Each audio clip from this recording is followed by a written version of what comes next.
Bismillahirrahmanirrahim. Assalamualaikum warahmatullahi wabarakatuh. Perkenalkan saya Suhadi Esos MSI sebagai Kepala Cabang Dinas Pendidikan Kabupaten Lingga, Provinsi Kepulauan Riau. Saya adalah peserta pelatihan kepemimpinan pengawas atau PKP pada angkatan ke-12 tahun 2025 di Provinsi Kepulauan Riau. Dalam kesempatan kali ini saya akan coba berbagi refleksi pembelajaran saya selama mengikuti pelatihan ini, khususnya di agenda ketiga, di mana saya akan coba menjelaskan kepada kita semua beberapa materi penting yang berkenaan dengan proses komunikasi di dalam sebuah organisasi, di mana kedudukan kita sebagai pegawai negeri tentunya di dalam suatu instansi kita perlu juga memahami arti penting daripada komunikasi publik khususnya. Nah, ada beberapa modul yang sudah saya pelajari. Modul pertama itu adalah komunikasi dalam pelayanan publik. Nah, di mana dalam materi ini dijelaskan bagaimana seorang pemimpin harus memiliki komunikasi yang vertikal dan horizontal yang efektif, baik itu dengan atasan maupun dengan rekan sejawat maupun bawahan. Nah, jadi model ini menekankan juga bahwa komunikasi itu harus bersifat asertif, artinya kita menyampaikan ide-ide itu haruslah jelas. Kemudian kita juga harus menghormati pihak lain sebagai komunikan daripada lawan bicara kita ketika kita berkomunikasi. Selain itu, komunikasi publik seperti berbicara di depan umum juga perlu kita pelajari lebih dalam agar kita mendapatkan public trust atau kepercayaan daripada publik, kepercayaan daripada masyarakat, untuk agar tidak terjadi kegagalan dalam proses komunikasi. Nah, yang kedua adalah penting juga kita pelajari di dalam organisasi ini adalah perencanaan kegiatan pelayanan publik. Nah, pada bagian ini itu penting bagi kita untuk belajar menyusun perencanaan berbasis evidence based planning yang berangkat dari data, dari aspirasi masyarakat, serta capaian kinerja tahun sebelumnya.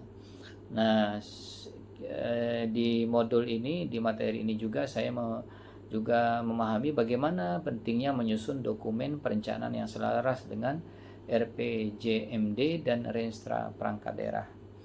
Nah, sehingga pada prosesnya melibatkan analisis kebutuhan, pengukuhan baseline, hingga penyusunan indikator output dan outcome yang terukur. Satu hal penting adalah pentingnya integrasi sistem e-planning dan e-budgeting yang mendorong transparansi dan sinergi antar bagian. Nah, kemudian pada modul selanjutnya, materi selanjutnya daripada organisasi ini adalah tentang manajemen mutu. Apa itu manajemen mutu? Nah, jadi manajemen mutu ini bagi saya bukan lagi hanya sekedar teori, tapi juga prinsip kerja. Jadi mutu adalah sesuatu hal yang harus kita jamin untuk tercapainya suatu hasil pekerjaan. Karena tanpa mutu, maka tidak akan menghasilkan suatu pekerjaan yang memuaskan. Nah, jadi apa inti daripada manajemen mutu itu adalah pelayanan publik.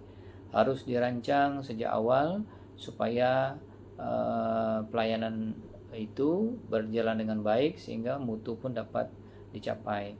Ada beberapa konsep yang penting untuk kita pelajari juga, yaitu prinsip plan, do, check, and act atau PDCA, di mana pentingnya bagi kita dalam bentuk manajemen mutu itu kita merencanakan, kita melakukan, kemudian kita meng-cross check, mengawasi, kemudian kita lakukan lagi timbal balik daripada yang sudah kita lakukan di setiap proses kegiatan di unit kerja. Nah, kita juga harus memahami peran daripada sistem pengendalian intern pemerintah atau SPIP sebagai kerangka kerja pengendalian mutu organisasi. Nah, pada materi selanjutnya yang perlu kita pahami ketika kita melihat sebuah organisasi itu adalah bagaimana cara kita melakukan penyusunan rencana kerja dan anggaran atau RKA.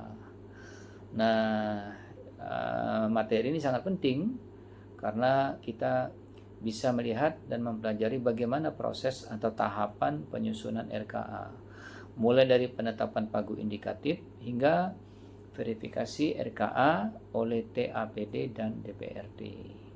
Yang menarik adalah pendekatan penganggaran berbasis kinerja atau PBK yang menuntut setiap belanja harus terkontribusi langsung terhadap output yang terukur.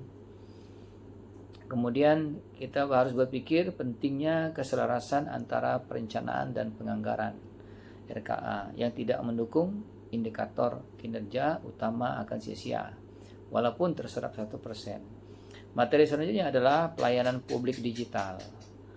Apa itu dia? Jadi proses di dalam suatu pelayanan tidak hanya administrasi yang bersifat konvensional, namun juga kita perlu menerapkan proses digitalisasi untuk memenuhi setiap pekerjaan di dalam instansi.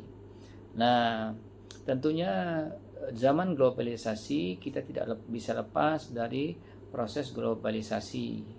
Nah, terhadap revolusi industri 4.0, big data, internet of things dan AI. Nah, tentunya kita harus bisa sebagai sumber daya manusia yang ada di organisasi, kita harus mampu untuk beradaptasi dengan digitalisasi yang terjadi di dunia global. Kemudian materi tentang manajemen pengawasan. Bagaimana maksudnya? Artinya kita harus mengawasi, membuka mata, kita dapat mengawasi orang yang bekerja untuk apa? Untuk memastikan seluruh kegiatan berjalan sesuai dengan prinsip akuntabilitas. Nah, jadi di dalam manajemen pengawasan ini, pengawasan internal berbasis risiko dan APIP aparat pengawas pemerintah hadir di sini untuk melakukan supervisor. Yang terakhir adalah pengendalian pelaksanaan kegiatan. Nah, pengendalian kegiatan adalah merupakan rem atau kemudi dalam organisasi. Tanpa adanya rem dan kemudi dalam bentuk apa? Dalam bentuk monitoring dan evaluasi, tidak akan mungkin output itu dan outcome itu bisa memiliki kualitas dalam prosesnya. Nah, tentunya di dalam materi ini pengendalian pelaksanaan kegiatan ini yang harus kita pelajari adalah apa? Adalah manajemen risiko. Bagaimana kita mengidentifikasi deviasi dan teknik pengambilan keputusan berbasis data. Demikianlah beberapa hal yang perlu kita pelajari dalam organisasi agar organisasi kita itu dapat berjalan dengan sebaik-baik mungkin. Sehingga dari awal kita merencanakan dalam proses kerja sampai ke output hasil, semua kebijakan kita dapat menjadi sebuah layanan yang maksimal ke masyarakat. Terima kasih banyak. Assalamualaikum warahmatullahi wabarakatuh.